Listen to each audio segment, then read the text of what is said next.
Boa noite, pessoal. Tô quase com voz agora, hein? Depois de muito tempo ela tá voltando. Então, mais uma vez um grande privilégio, né? Poder estar aqui nesse momento com vocês, compartilhando a palavra de Deus. E nessa semana em especial, eu queria compartilhar com vocês sobre um assunto específico que há algum tempo ele já vem, de certa forma, me incomodando. Mas me incomodando no bom sentido, né? E nessa noite eu gostaria de falar um pouco, então, sobre a nova vida que a gente tem em Jesus, mas um pouquinho mais sobre a prática do que é essa nova vida, né? Do que isso influi, como isso muda o nosso comportamento, as nossas atitudes, ou como a gente encara o dia a dia aí fora. E eu digo isso porque eu tenho observado em inúmeras frentes, né, de que os cristãos eles têm uma tendência a desvirtuar, a se desvencilhar um pouco, às vezes dessa nova identidade que a gente tem em Cristo, às vezes dessa nova vida que a gente pode acessar, que a gente tem pela graça de Jesus, né? Então, justamente por isso que eu queria debater um pouco sobre esse assunto hoje, trazer esse assunto à tona, com base, obviamente, num trecho da Palavra de Deus. Para isso, então, pessoal, nós vamos usar um trecho que está na carta aos Efésios. Se você quiser indo para Efésios, capítulo 4, na sua Bíblia, você já pode ir se direcionando para lá. Mas vocês sabem que, antes de ler o trecho em si, eu acho importante a gente dar uma breve contextualizada para a gente poder se situar da melhor maneira possível em relação a esse trecho, para a gente conseguir absorver também o máximo possível do que ele pode vir a trazer para nós, certo? Então,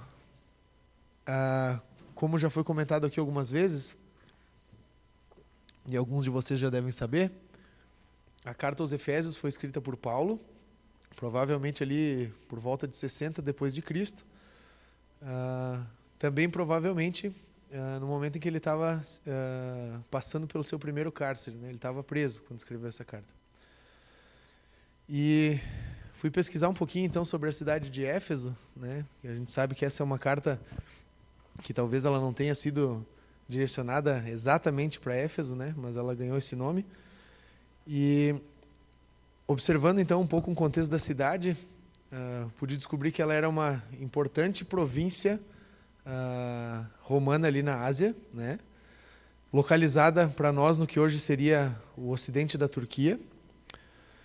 E era muito forte, como característica da cidade de Éfeso, o culto, a idolatria a Ártemis, né? Que é uma deusa da fertilidade. E se a gente observar as narrativas em Atos, Paulo andou até tendo problemas por causa dessa idolatria do pessoal de Éfeso lá. Esse culto era muito difundido no meio deles, né? E o templo de Ártemis em Éfeso, inclusive, era conhecido como provavelmente o maior edifício do mundo grego, né? Então era um templo bem grande para os padrões da época. Éfeso, para a época, também era uma cidade muito grande. Ela tinha cerca de 300 mil habitantes. Ela era uma sede do governo proconsular ali de Roma e tinha uma considerável colônia judaica, né, que recebia e desfrutava de vários privilégios. Eles podiam ter sinagogas, eles podiam se reunir, eles tinham uma certa influência ali na população onde eles estavam, inseridos onde eles estavam. O cristianismo vai chegar oficialmente em Éfeso, mais ou menos ali por 52 depois de Cristo, bem perto do fim da segunda viagem missionária de Paulo, que, como a gente pode observar ao longo das viagens missionárias dele, ele sempre tinha uma estratégia de alcançar, de atingir os maiores centros populacionais da época ali, para conseguir expandir da melhor maneira possível a mensagem do Evangelho. Lá em Éfeso, Paulo então vai deixar Áquila e Priscila, a gente já falou um pouco sobre isso também, em outros momentos, que acabaram evangelizando, provavelmente discipulando também Apolo. Paulo fica cerca de 30 meses lá com o intuito de evangelizar pessoas que viriam a ser plantadores de igreja no campo missionário. Se a gente quisesse resumir essa carta que a gente vai ler um pequeno trecho hoje, nós poderíamos dizer que a mensagem de Efésios ela tem como intuito dizer que a partir do momento que a gente compreende o que recebemos em nossas vidas graças a Cristo, nós deveríamos mutuamente nos motivar à comunhão, ao crescimento espiritual, à santificação na vida diária e a triunfos nas lutas espirituais como corpo de Cristo. Ela é uma carta que vai falar, no geral, muito sobre conduta também, né? Sobre como o cristão deve viver, como o cristão deve se preparar para estar encarando o dia a dia, as adversidades à frente. Então, com isso um pouco mais fresco na nossa mente, eu queria que a gente abrisse as nossas Bíblias ali no capítulo 4, como vocês já estão, nós vamos ler dos versos do 17 até o 32. Então, Efésios 4, do 17 até o 32. Vai dizer o seguinte: assim eu lhes digo, no Senhor insisto que não vivam mais como os gentios, que vivem na inutilidade dos seus pensamentos. Eles estão obscurecidos no entendimento e separados da vida de Deus por causa da ignorância em que estão, devido ao endurecimento do seu coração. Tendo perdido toda a sensibilidade, eles se entregaram à depravação, cometendo com avidez toda espécie de impureza. Todavia, não foi para isso que vocês aprenderam de Cristo. De fato, vocês ouviram falar dele e nele foram ensinados de acordo com a verdade. Quanto à antiga maneira de viver, vocês foram ensinados a despir-se do velho homem, que se corrompe por desejos enganosos, a serem renovados no modo de pensar e a revestir-se do novo homem, criado para ser semelhante a Deus, em justiça e em santidade, provenientes da verdade. Portanto, cada um de vocês deve abandonar a mentira e falar a verdade ao seu próximo, pois todos somos membros de um mesmo corpo. Quando vocês ficarem irados, não pequem. Apaziguem a sua ira antes que o sol se ponha. E não deem lugar ao diabo. O que furtava, não furte mais. Antes trabalhe, fazendo algo útil com suas mãos, para que tenha o que repartir com quem estiver em necessidade. Nenhuma palavra torpe saia da boca de vocês, mas apenas o que for útil para edificar os outros, conforme a necessidade, para que conceda graça aos que a ouvem. Não entristeçam o Espírito Santo de Deus, com o qual vocês foram selados para o dia da redenção.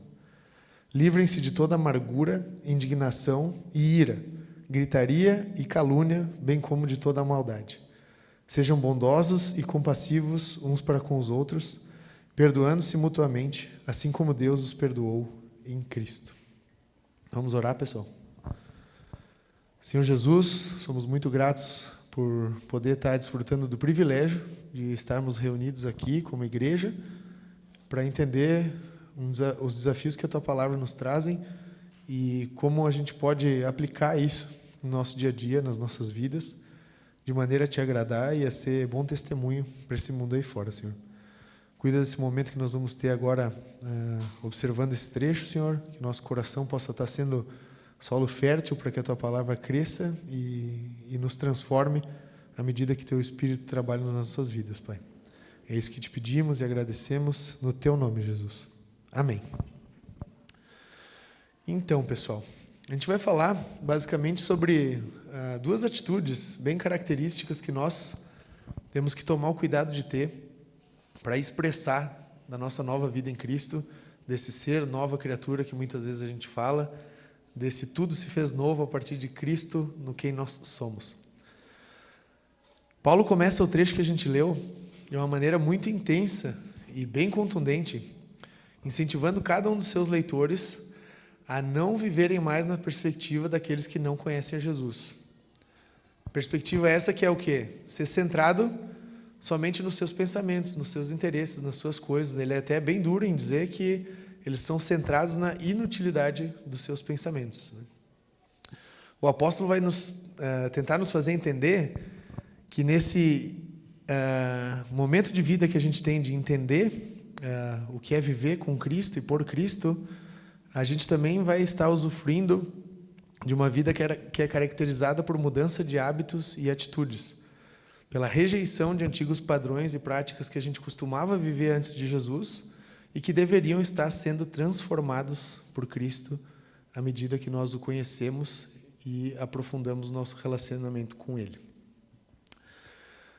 Então, eu posso dizer para vocês que a primeira atitude que vem junto com uma nova vida em Cristo, que faz parte de uma nova vida em Cristo, como bem conduzido por Paulo nesse início aqui, é o abandono das velhas práticas. Se vocês olharem dos versos 17 até o 24, isso vai estar muito claro nesse início do trecho. Ali do verso 17 até o 19, a gente pode observar a insistência que Paulo tem em reforçar o porquê, como cristãos, a gente precisa abandonar nosso antigo padrão. Porque eles não condizem mais com a nossa nova perspectiva de vida em Cristo. A gente não pode achar mais normal a ideia de que tudo bem a gente conhecer a Cristo, entender quem é esse Cristo, o que Ele fez por nós, e mesmo assim querer ser e permanecer na antiga vida que nós tínhamos, no antigo padrão que nós usufruímos. Paulo vai continuar nessa primeira parte nos lembrando de que em Cristo fomos ensinados e de que nele a gente tem o perfeito modelo de prática que a gente pode imitar.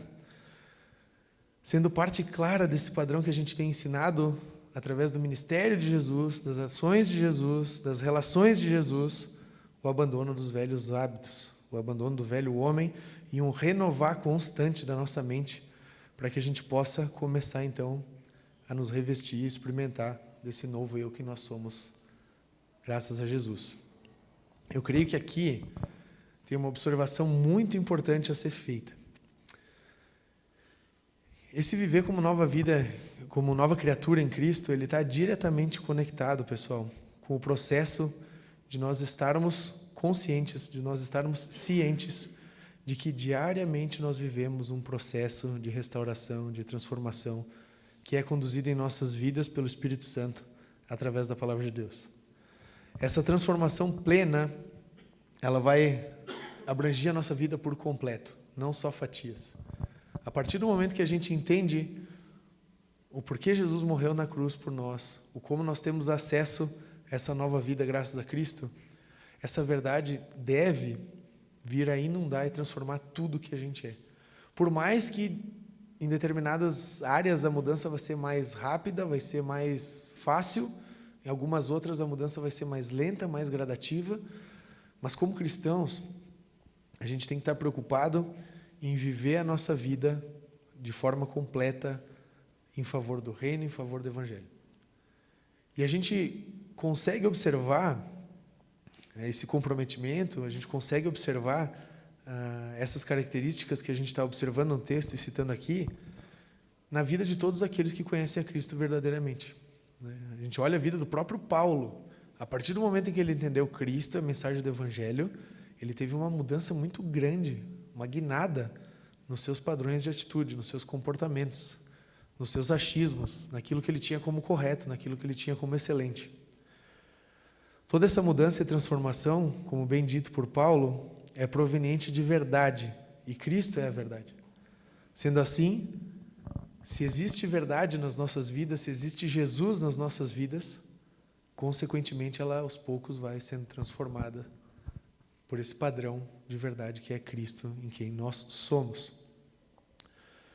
Nós temos que então avaliar algumas coisas em relação às nossas ações e os nossos comportamentos, pessoal.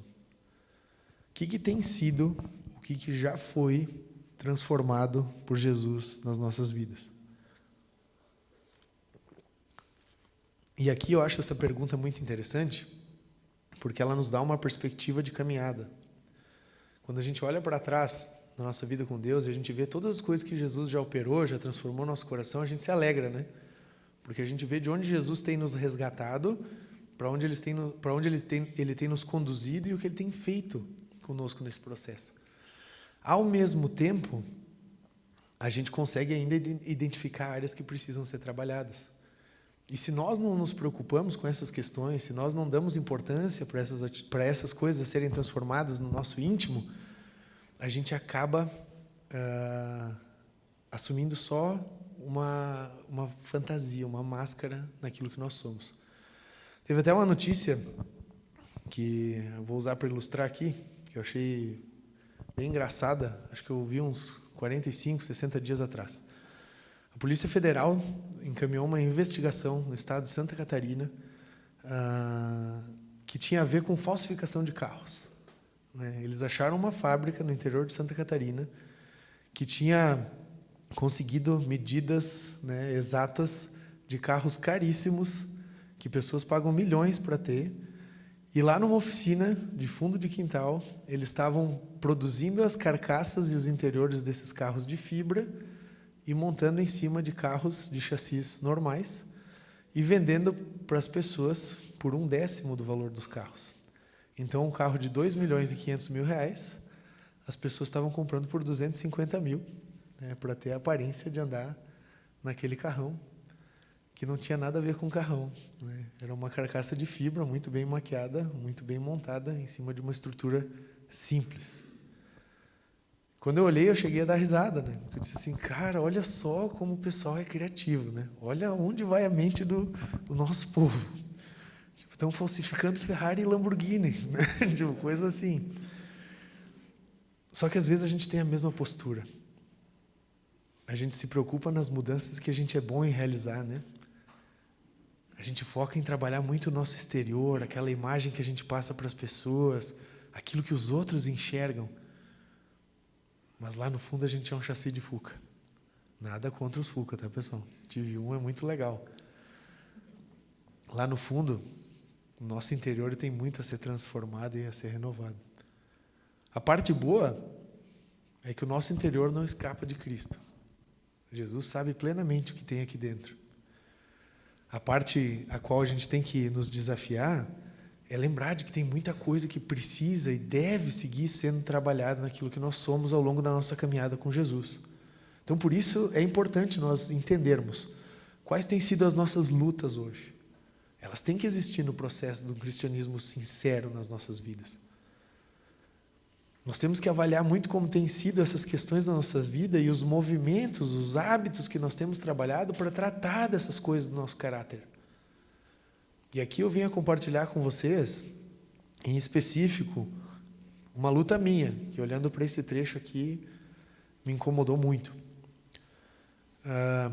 Todo mundo que me conhece acha que eu sou um cara, tipo, tranquilo, né? Que não gosta muito de ficar nervoso, que não se estressa e tudo mais. E realmente, eu até posso ter essa aparência. Mas ultimamente, eu não sei se por causa de buscar um pouco mais na palavra sobre isso, de entregar mais essa área do meu coração diante de Jesus, de estar entendendo que isso é uma luta séria que Cristo tenha para lutar, eu tenho me visto lutando muito com indignação, com ira, com falta de paciência, nos ambientes que são os mais preciosos para mim, que são os que talvez as pessoas não enxerguem tanto, né? O meu trato em casa, com a minha esposa, com o meu filho, às vezes a relação que eu tenho com os meus amigos mais próximos e tal. Eu até estava falando para o Edgar, né? A gente costuma trocar uma ideia seguido para falar de como a gente está, do nosso coração e tal. E no último café que a gente sentou para tomar, eu disse, Ed, eu estou tendo que lutar contra mim mesmo e contra a minha carne, porque eu estou tóxico, cara. Eu estou muito sem paciência, eu estou muito nervoso. E eu tenho que entender que Jesus quer trabalhar no meu coração com isso.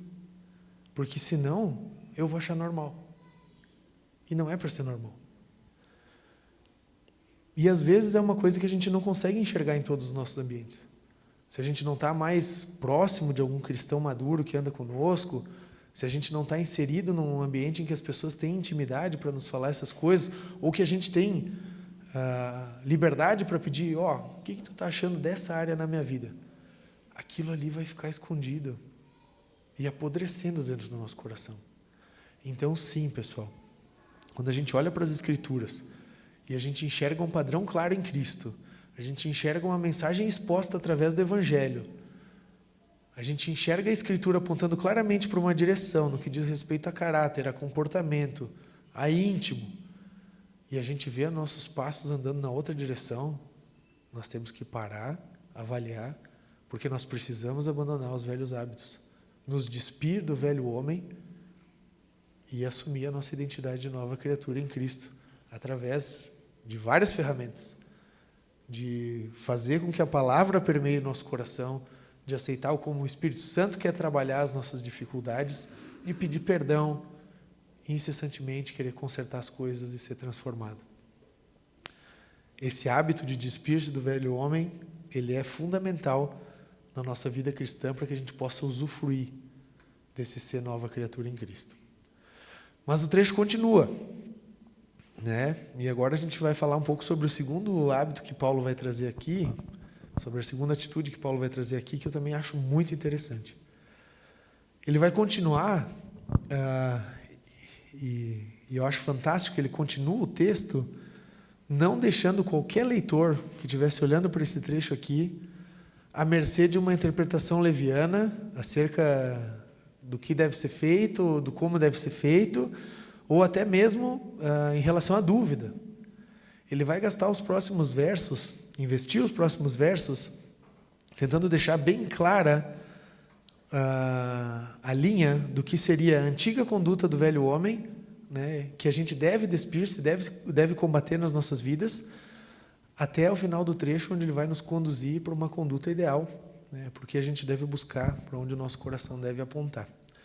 Então, dessa parte do trecho até o fim, a gente vai observar diretrizes, parâmetros, né, muito claros, inspirados pelo Espírito Santo e certamente na conduta de Jesus também, que dizem respeito a como a gente tem que viver para poder expressar quem é esse Cristo que nos transformou através da nossa nova vida. Esse é outro padrão de atitude que nós devemos ter. Expressar o padrão de Cristo a partir de agora. Não mais o nosso. Não mais os nossos preceitos, as nossas concepções, aquilo que para nós é melhor, que é o mais certo, que é o mais digno de louvor e confiança. Não. Expressar Cristo, nosso Senhor, em tudo que nós fizermos. Para que isso seja possível, ele vai começar ali no verso 25, se vocês quiserem acompanhar. Abandonar a mentira e falar a verdade. E aí eu acho muito legal, porque não é só abandonar a mentira, né? Que às vezes, eu não sei vocês, eu como descendente, eu tenho bastante facilidade até em abandonar a mentira. Falar a verdade às vezes já é um pouco mais complicado, né? Porque a gente gosta às vezes de ficar quieto, de não se incomodar, né? Ou de não arranjar confusão para nós mesmos. Então Paulo vai deixar bem claro, para que a gente consiga expressar Cristo através desse nosso padrão de vida, das nossas atitudes, nós devemos nos preocupar em abandonar a mentira, né? Em não estar vivendo através de meias verdades ou de falsidade, e sim falar a verdade, que seja dito em amor, mas que seja dita a verdade. Ele vai seguir no verso 26, e aí foi a parte que me pegou, se vocês ficaram curiosos, né? Ao ficarmos irados, não pecarmos, e se nos irarmos, essa ira deve ser, assim que possível, apaziguada. Acho que talvez o único cara assim que eu testemunhei que ficou irado e não pecou foi Jesus, né? Não consegui ver outro na minha frente ainda, mas na Bíblia eu consigo ver em Cristo esse padrão de forma clara. E mesmo assim, quando nós nos irarmos, essa ira deve ser apaziguada com urgência, né? O trecho dá essa nuance, essa noção para nós. Depois ali no verso 27, a gente vai ver que Paulo vai seguir dizendo que a gente não deve dar lugar ao diabo em nossas vidas. A gente deve estar atento para que o padrão da palavra de Deus, para que aquilo que nós temos em Cristo, para que aquilo que nós sabemos que é instrução do Espírito Santo para as nossas vidas, venha a ser o que tem lugar nos nossos corações e naquilo que nós somos.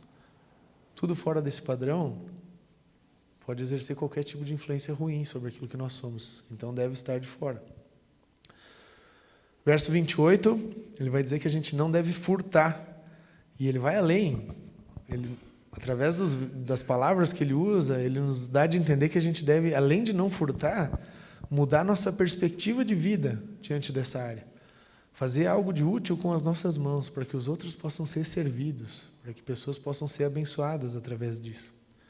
Então é sim, abandonar de certa forma o egoísmo que a gente tem, que no extremo ele vai terminar num furto, né, de pensar em somente ter aquilo que quer, e vai começar a pensar em se fazer algo útil para que outros sejam beneficiados, não só nós. A sequência das instruções de Paulo continua agora no verso 29, onde ele vai dizer que a gente não deve deixar palavras torpes saírem da nossa boca.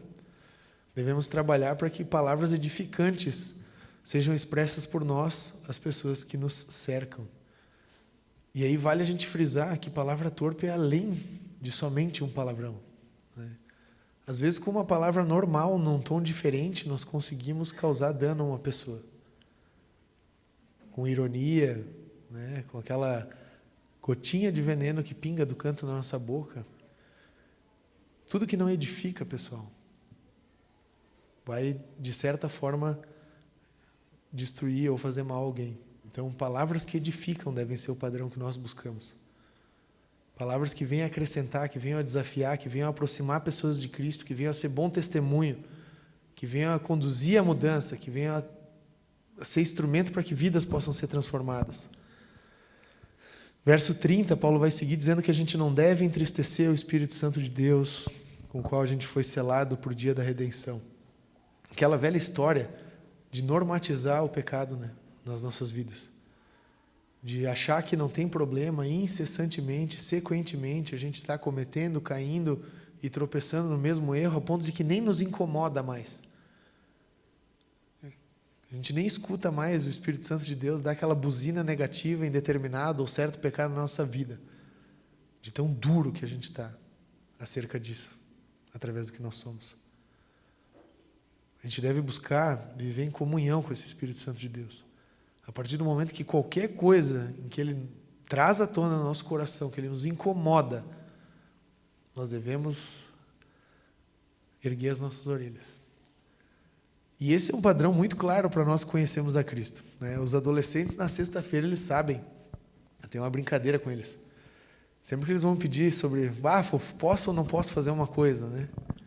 Eu sempre brinco com eles, vocês já pensaram que toda vez que vocês vão fazer uma coisa bem errada, parece que tem uma buzina dentro de nós que diz, não faz. Ou não é legal. E os adolescentes, na sua maturidade espiritual, e eu não estou zoando aqui, eu estou falando sério, dos seus 14, 15 anos de idade, eles sabem reconhecer isso. Dizer, não, é verdade. Toda vez que eu vou dar essa aprontada, que eu vou fazer esse negócio errado na sala de aula, eu tenho esse negócio dentro de mim aí que tu está falando. Eu sei que nós também temos, pessoal.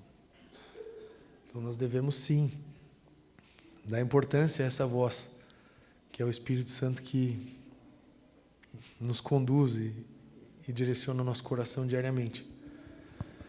Verso 31 vai dizer que a gente deve se livrar de toda amargura, indignação, gritaria, calúnia e maldade. Para no contraponto, no verso 32, Paulo vai dizer ali que a gente deve sim ser bondoso, compassivo uns para com os outros, perdoando-se, assim como Deus em Cristo nos perdoou. Esse é o padrão de atitude que deve ser expresso através das nossas vidas a partir do momento que a gente entende quem Cristo é.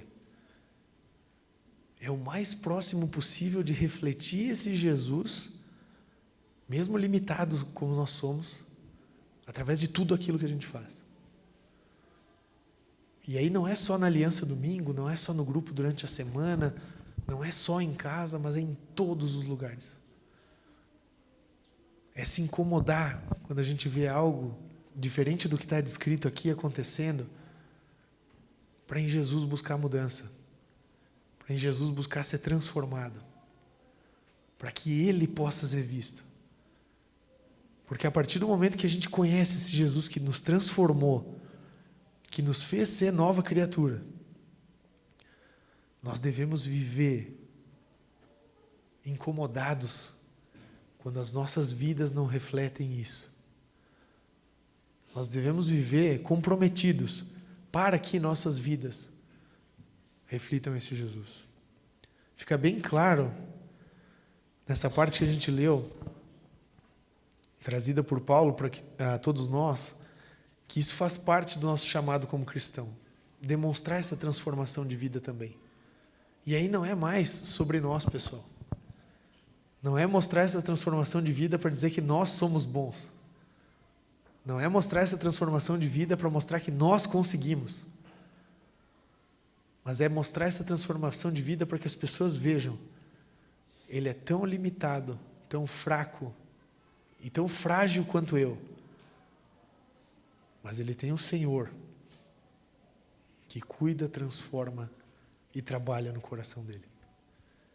Ele tem algo que fez a diferença naquela vida. Para que isso seja possível e para que a gente possa viver de maneira coerente com a mensagem do Evangelho e do nosso chamado em Jesus Cristo, nós não vamos poder nos acomodar. Nós não podemos deixar com que a nossa vida se conforme novamente com o padrão desse mundo, com os nossos pecados e com as nossas falhas. E isso é uma tentação diária para nós.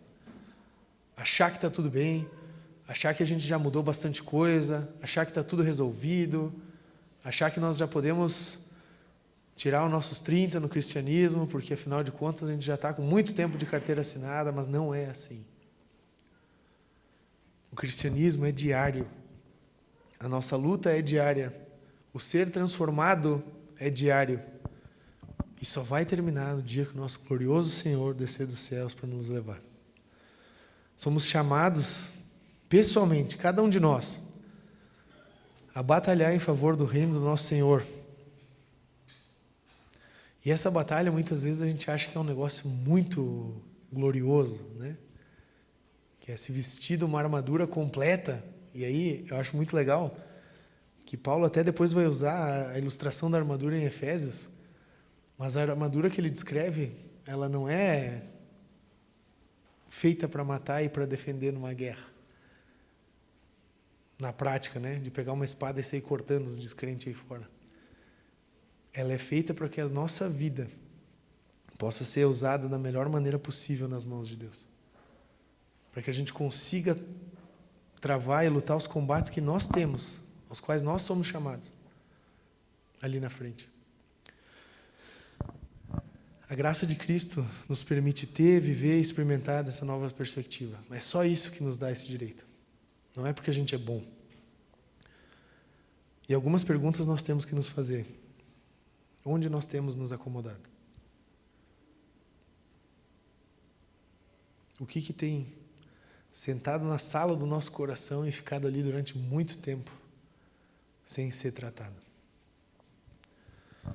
Onde a gente está estagnado? Onde a gente desistiu de lutar? Às vezes tem pecados e às vezes tem falhas de caráter que nós temos que elas nos movem a desanimar nesse ponto e dessa maneira, a estarmos estagnados. Onde tu tem experimentado isso no teu coração? Onde nós temos nos conformado com algo que não é Cristo e a mensagem do Evangelho? Deixado o nosso coração tomar uma forma que não agrada a Deus nesse sentido.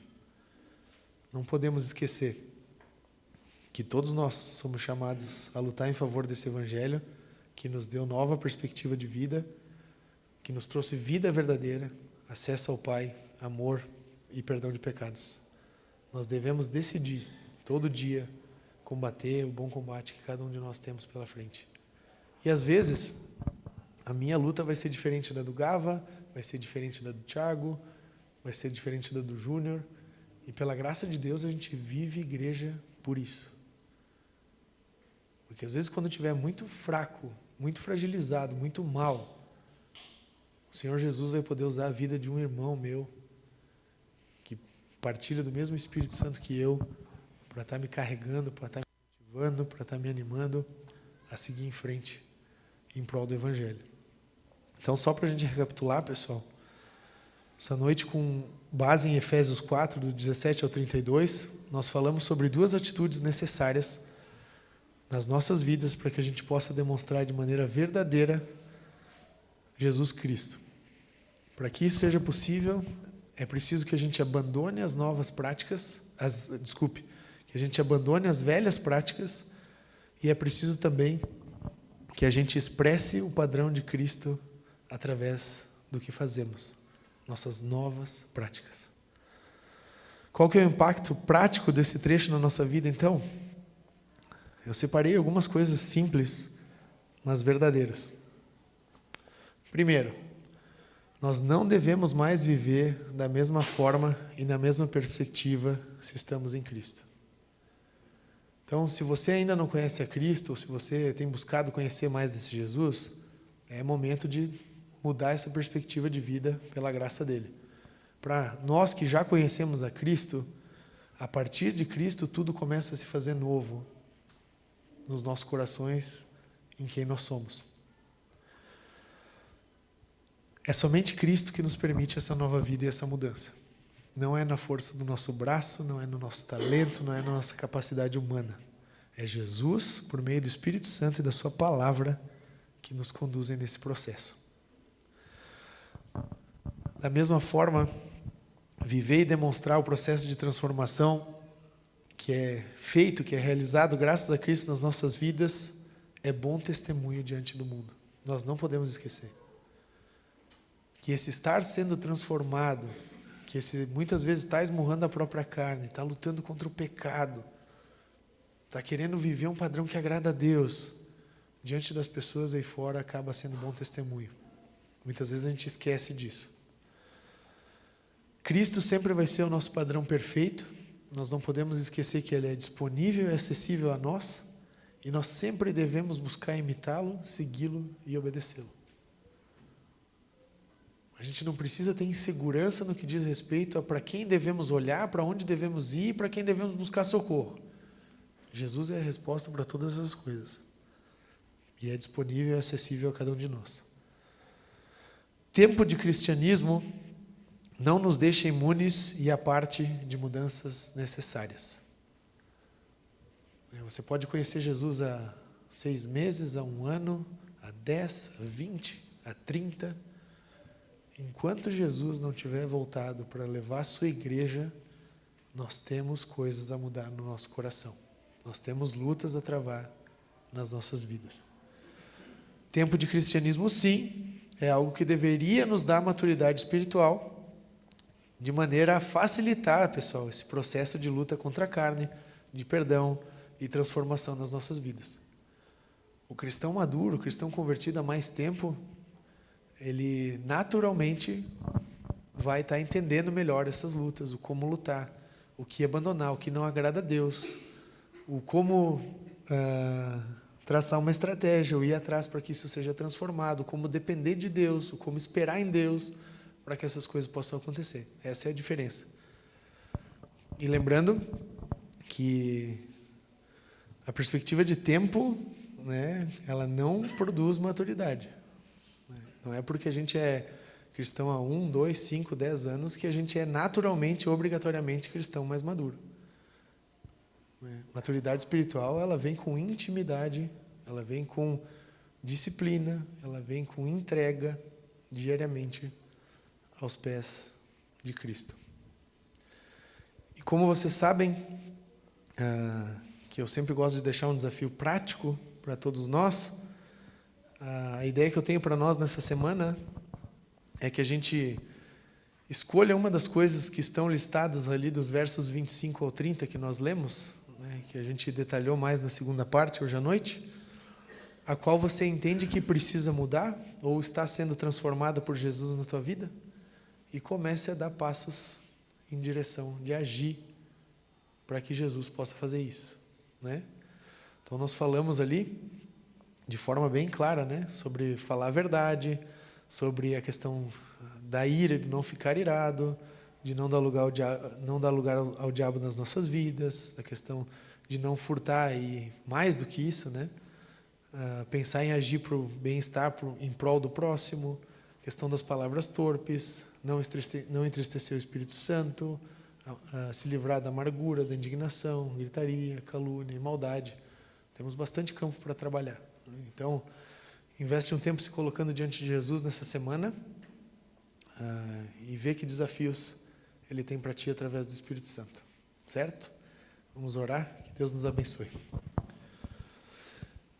Senhor Jesus, somos muito gratos porque realmente é somente por Tua causa, é somente graças a Ti que a gente pode experimentar e usufruir dessa nova vida, vida em abundância, vida de verdade, Senhor, que não é mais escrava dos padrões de outrora, mas que é para Ti, Senhor, que é para dar glórias a Ti e para Te demonstrar através de tudo aquilo que nós fazemos. Senhor, Tu conheces os nossos corações e Tu sabe todas as coisas que existem aqui dentro e não Te agradam, que precisam ser mudadas, Pai. Cuida para que a gente sempre busque, Senhor, ser maleável às tuas mãos no que diz respeito a ser trabalhado e transformado nessas questões, Pai. Cuida de cada um de nós aqui ao longo dessa semana, nessas lutas que nós temos a travar, nessas coisas que a gente tem que buscar diante de ser transformado. E nos dá, Senhor, da tua persistência, da tua perseverança, para que a gente consiga buscar te agradar através daquilo que a gente é, mesmo sendo tão limitados como nós somos, Senhor. Sonda o nosso coração para que a gente possa entender essas coisas que não te agradam e, ao mesmo tempo, Senhor, nos dá sabedoria e nos dá entendimento para que a gente possa entender, Senhor, qual é a melhor maneira para estar buscando agir em prol dessa mudança. Seja confessar pecados, Deus, seja buscar aprender mais da Tua Palavra, seja buscar fazer com que o que a gente conhece da Tua Palavra permeie mais o nosso coração e as nossas atitudes, nos inspira nesse processo, Pai. Cuida de cada um aqui, Senhor, e abençoa esse finalzinho de domingo e a semana que a gente tem pela frente. Somos muito gratos por tudo que o Senhor nos traz através da Tua Palavra, e é no Teu nome, Senhor, que pedimos essas coisas e agradecemos tudo isso, Pai. Amém.